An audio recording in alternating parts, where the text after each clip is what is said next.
Assalamualaikum warahmatullahi wabarakatuh. Selamat pagi anak-anak. Hari ini kita akan belajar masih tema 1 ya, pertumbuhan dan perkembangan makhluk hidup. Sekarang kita masuki subtema 3 yaitu pertumbuhan hewan. Oke, lanjut selanjutnya. Oh ya, sebelum kita mengawali pelajaran pada pagi hari ini, mari kita berdoa dulu. Berdoa mulai. Berdoa selesai. Oke. Selanjutnya ya, yaitu subtema 3 pertumbuhan hewan. Pembelajaran 1 kosakata dari teks tentang ciri-ciri hewan. Kemarin kita sudah belajar tentang kosakata ya, yaitu kata-kata yang ada maknanya. Nah, nanti kita akan belajar seputar kosakata tentang ciri-ciri hewan. Ya, oke. Ayo perbanyak kosakata tentang ciri-ciri makhluk hidup. Kosakata yang sudah kamu pahami juga dapat digunakan untuk menjelaskan ciri-ciri hewan. Oke, selanjutnya. Nah, di sini ada beberapa kalimat, beberapa paragraf ya, satu paragraf ini. Nah, di sini ada kosakata baru yang mungkin anak-anak baru mengetahuinya. Oke, saya bacakan ya. Bacalah teks berikut dengan cermat. Kelinci adalah hewan mamalia yang tersebar hampir di seluruh belahan bumi. Kelinci biasanya dimanfaatkan oleh manusia sebagai hewan peliharaan. Beberapa masyarakat juga memanfaatkan kelinci sebagai bahan makanan. Kelinci memiliki ciri-ciri yaitu memiliki daun telinga yang berbentuk meruncing dan tinggi ke arah atas, serta memiliki sepasang gigi depan yang besar. Kelinci biasanya memakan sayur-sayuran seperti wortel. Kelinci bergerak dengan cara berjalan atau berlari. Nah, di sini mungkin anak-anak baru menyadari bahwa kata-kata seperti belahan itu, apakah itu belahan, yaitu potongan ya, maksudnya di seluruh belahan bumi itu gimana? Berarti maksudnya kelinci itu hampir ada di seluruh bumi. Lanjut lagi, kelinci bisa dimanfaatkan oleh manusia sebagai hewan peliharaan. Nah, hewan peliharaan itu apa, Pak? Yaitu hewan yang sengaja dipelihara atau ditaruh di rumah atau pekarangan untuk dijadikan sebagai hewan ternak ya, hewan ternak atau hewan peliharaan ya. Tapi ya, dikasih makan, dikasih minum, dirawat lah. Namanya adalah hewan peliharaan. Oke, lanjut lagi ya. Nah, di sini sebutkan ciri-ciri hewan berikut sesuai dengan teks yang telah kamu baca. Jadi kan ciri-cirinya kelinci kan ini ya anak-anak ya, berarti jawabannya ini. Kelinci memiliki ciri-ciri yaitu memiliki daun telinga yang berbentuk meruncing dan tinggi ke arah atas, serta memiliki gigi sepasang gigi depan yang besar. Kelinci biasanya memakan sayur-sayuran seperti wortel. Kelinci bergerak dengan cara berjalan atau berlari. Nah, jadi jawabannya itu adalah itu ya, sesuai dengan ciri-ciri teks yang tadi. Oke, lanjutnya lagi ya. Sekarang kita masuk SPDB muatannya, yaitu seni budaya dan seni budaya ya. Oke, unsur-unsur dalam gambar dekoratif. Nah, anak-anak harus tahu dulu artinya dari gambar dekoratif. Gambar dekoratif itu artinya apa ya? Ini adalah gambar hiasan dari gabungan beberapa bentuk motif dengan komposisi warna yang indah. Jadi gambar dekoratif itu adalah gabungan beberapa bentuk motif ya. Bisa itu motifnya bisa kotak, segitiga, belah ketupat. Nah, bentuk ya, berbentuk bisa atau garis. Nah, ini lanjutannya ada ini. Ada beberapa unsur di dalam gambar dekoratif yaitu garis, bentuk, dan warna di sini. Jadi unsur-unsurnya ini, ada beberapa unsurnya ini. Oke, lanjut lagi supaya lebih jelasnya. Nah, di sini bisa dilihat ya anak-anak ya.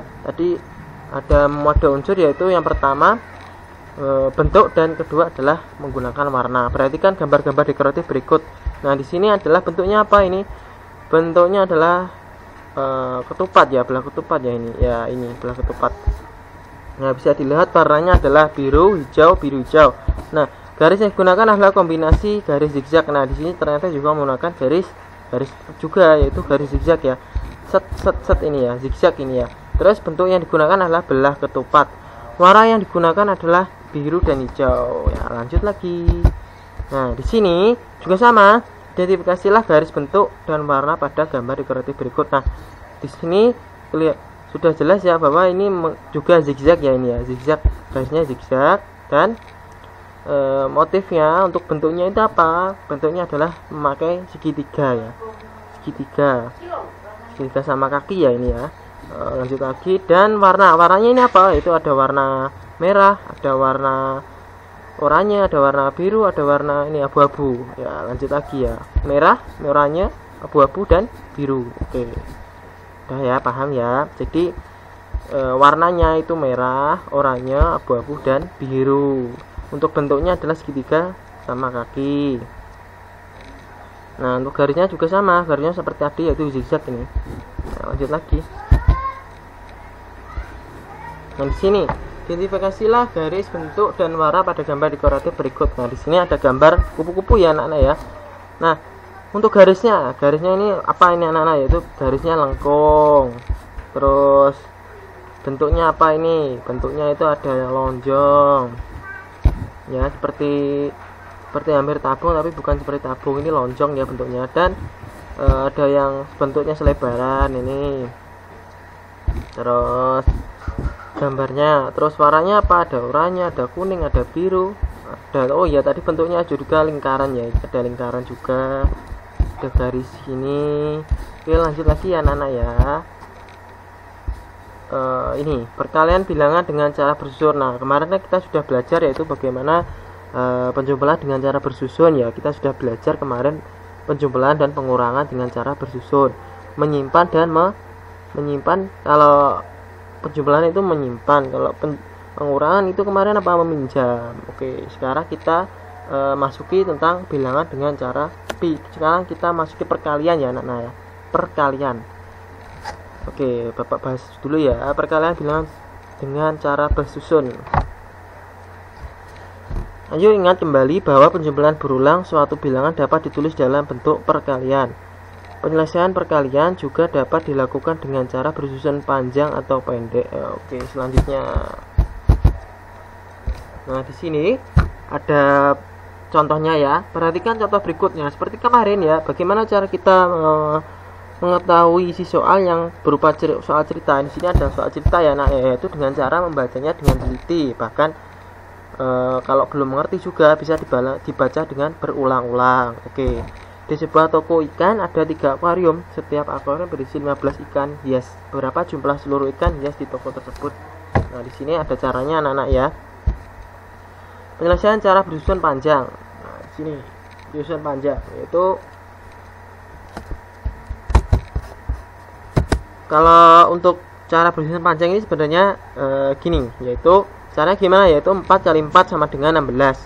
Tidak langsung disimpan ya, tapi ditulis ini langsung, terus baru 3 kali 4. Nah, jadi ini lebih jelasnya ini aja. Jadi caranya gimana cara bersusun panjang itu? Yaitu 4, ini diuraikan semuanya dulu, diuraikan menjadi bentuk. Kemarin kita sudah belajar satuan, puluhan, dan ratusan, bahkan sampai ribuan. Nah, di sini 4 yang belakang sendiri adalah satuan, berarti tulis dipisahkan sendiri, yaitu 4 gini, seperti ini 4. Terus 3 termasuk apa? Yaitu puluhan, berarti 30 ya. Terus 2 termasuk apa? Yaitu 2 atau ratusan, berarti 200 gini. Nah, terus semuanya ini kita sudah diuraikan seperti ini, dikalikan 4. Nah, kenapa kok dikalikan 4? Ya, karena acuannya yaitu adalah dikalikan 4 sini. Nah, oke, lanjut ya. Nah, di sini sudah ditulis ya bahwa setelah yaitu 4 kali 4 hasilnya 16, 30 kali 4 120, 200 kali 4 800. Nah, setelah itu semuanya itu dijumlahkan anak-anak, yaitu seperti ini, 16 tambah 120 tambah 800 hasilnya berapa? Yaitu jawabannya itu cara bersusun panjang. Nah, jadi semuanya pertama-tama itu diuraikan semuanya dulu, baru dikalikan ke acuannya ini gitu. Oke ya, paham ya, kita lanjut ya.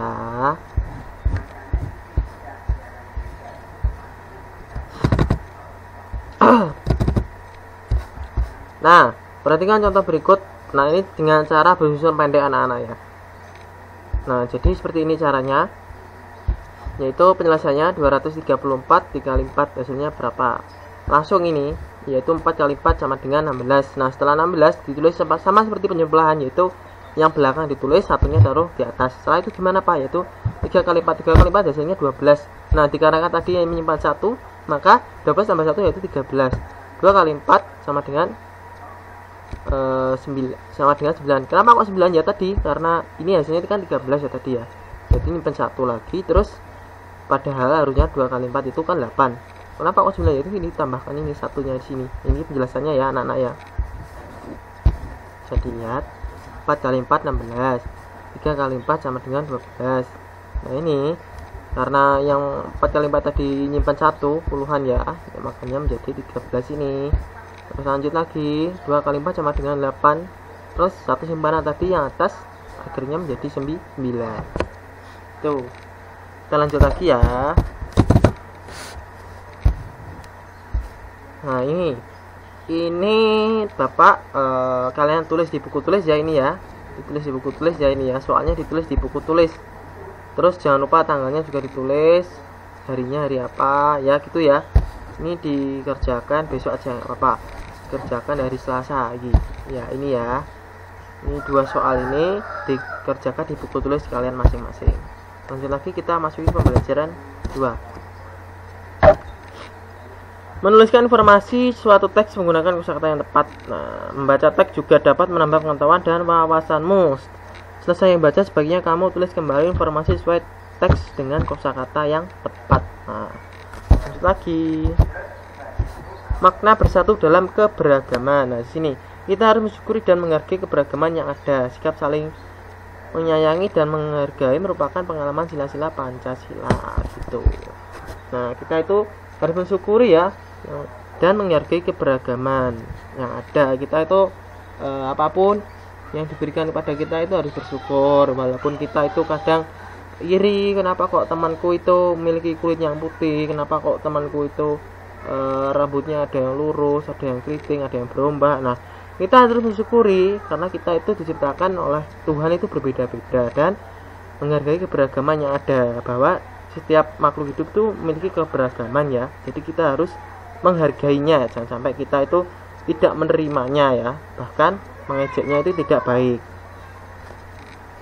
Lanjut lagi ya. Di sini, berpendapat dan menghargai pendapat teman merupakan pengalaman sila keempat Pancasila. Di sini ya, yaitu kerakyatan yang dipimpin oleh hikmat kebijaksanaan dalam permusyawaratan. Itu lambangnya apa? Lambangnya adalah banteng, anak-anak. Lambangnya adalah banteng ya, diingat-ingat. Sila keempat itu lambangnya banteng. Lanjut lagi ya. Berpendapat dan menghargai pendapat teman merupakan pengalaman sila keempat Pancasila. Diingat-ingat ya, itu merupakan amalan dari sila keempat Pancasila, menghargai ya. Lanjut lagi ya.